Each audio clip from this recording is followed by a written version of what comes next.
هغه کله چې روژه کول کله تلیفونونه کول هېڅ موقع ته حربې استعمالولې چې دا له ما سره کښېني او زه به د مناظره په دې ویډیو کې راشم او خلکو ته ښکاره شم. دې وجه نه مولانا ارشد صاحب هغوی سره نرمۍ کار اخیستو. وجه دا وه چې زه مخکې چیلنجونه کړي او موږ خپله هم دا غوښتل چې د کاست د ارمان موږ پوره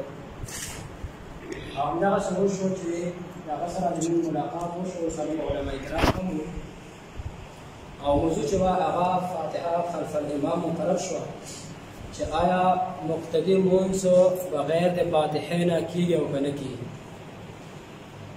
دې مناظرې دپاره د ځای او مقرر کولو دوی چې کوم دی ډېرې زیاتې بانې وکړې. کله به یو ځای وښودو موږ به هغه ومنلو، ګنټه بعد به انکار وکړو. بل ځای به یې وښودو هغه به چې کله موږ ومنلو بیا به انکار وکړو. آخر دا چې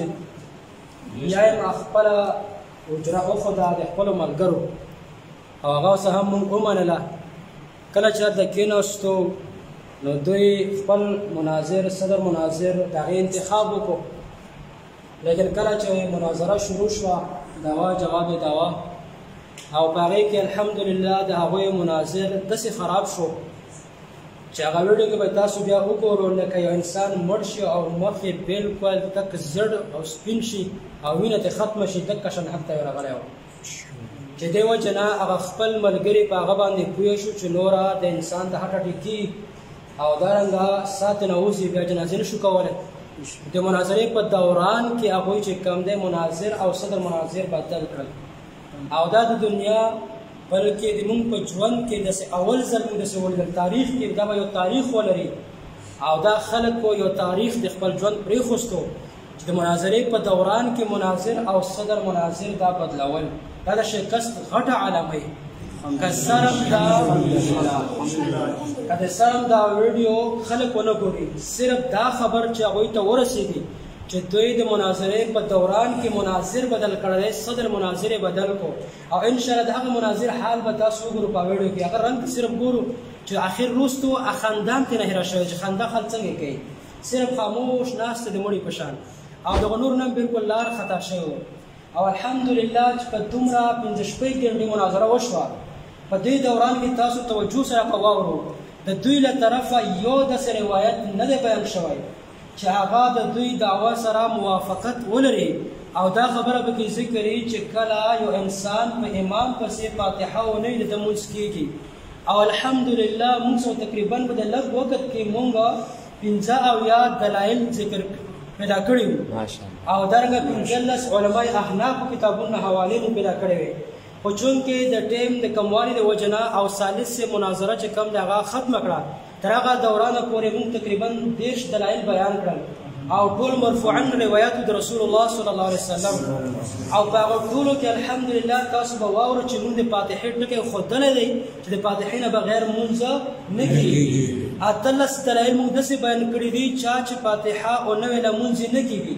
هغوی دا اعتراض وکړو دی کې موږ د دوی قید نشته. د دې حدیث چې کوم راوي دی عباده بن صامت رضی الله تعالی عنه د هغه تفسیر موږ د هغوی د کتابونو وښودو چې دغه د رسول الله صحابي فرمایي چې دا حدیث چې کوم دی مقتدي او امام دواړو ته شامل دی، یعنې دا مقتدي ته هم شامل دی.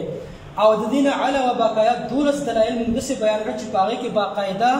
رسول الله صلی الله علیه وسلم مقتدي ته امر کړی دی چې ته فاتحه ویاز کې دغه نه بغیر لمونځ نه کېږي. په هغې کې به بعضې سندونو کې محمد بن اسحاق راوي و، په نورو کې نو په بعضو کې و. هغه باره کې دوی دا جرح وکړه وی دا دجال من دجال جلا دی یا کذاب دی. خو الحمدلله د هغې جوابونه تفصیلا موږ د هغوی د کتابونو نه وکړل چې کومه دغه جرحوه د دوی خپلو کتابونو ابو غده صاحب دارنګه عبدالحی لکنوي صاحب الرفع والتکمیل کې وګورو. هغوی ویلي چې دا جرحه ثابته نه ده بلکې هغوی باقاعده توثیق یې بیان کړی دی او ویلي چې دا حسن الحدیث راوي دی. بلکې علامه نموي رحمه الله د دوی عالم دی، یو کتاب یې لیکلی په نوم د اثار و سنن سره او په هغې کې 2 ځایه موږ دا ثابت کړو دا چې په روایت کې همدغه راوي راغلی دی هغه دا اسناده حسن ویلی دی. نو عجیب انصاف د خلکو دی همدغه راوي چې کله د هغوی په روایتو کې راشي بیا روایت حسن شي، خو چې کله د فاتحې په روایت کې راشي نو بیا دا خلک منلو ته نه تیارېږي. دارنګه دا جرح وکړه چې دا معتزلي دی هغه معتزلي جرح چې کوم د دوی په نيز باندې سرفراز صفدر سے کتاب اصل کلام مو د پیش کو صفحه نمبر 49 باندې چې هغه ویلي دي چې یو انسان قرمیتا دا ویل شي چې دا معتزلي دا هیڅ اثر په باندې نه ورځي درنګ دا جرح وکړه چې دا قدري وو او دغه برکه دوی عالم محمد امین اوکاړي صاحب تجلیات صفدر کې لیکلي دي چې قدري کې دا جرح نه بلکې د روایت حسن الحديث وي دا ولهذا دا جرم د دوی ټول باطل شوی دلایل الحمدلله مون بیان کړو تا دوی چې کوم د روستو کوم بیانات پکړي خلکو چې کوم ته خبر راورسو کنزل به کړی بدرت به ویلي مونږ د کنزل ولا خلق نه یو کومه کنزل چې کړی هغه بدل کې مونږ د دعا کوو چې الله رب العالمین په دې خلکو باندې رحم وکړي الله تعالی دې هغه زینونه کولاو کې او دغه فاتحه ویلو توفیق دې الله ور نصیب کړي چې دغه منځونه د هغه صحیح شي او دغه منځونه خراب نه کړي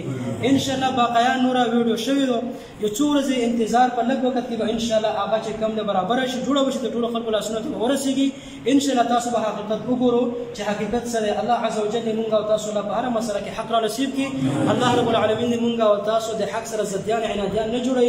رب العالمین دې مونږ او تاسو مونږ نه په هغه طریقه جوړ کړي چې په کومه طریقه خپل رب دې مونږ قبلوي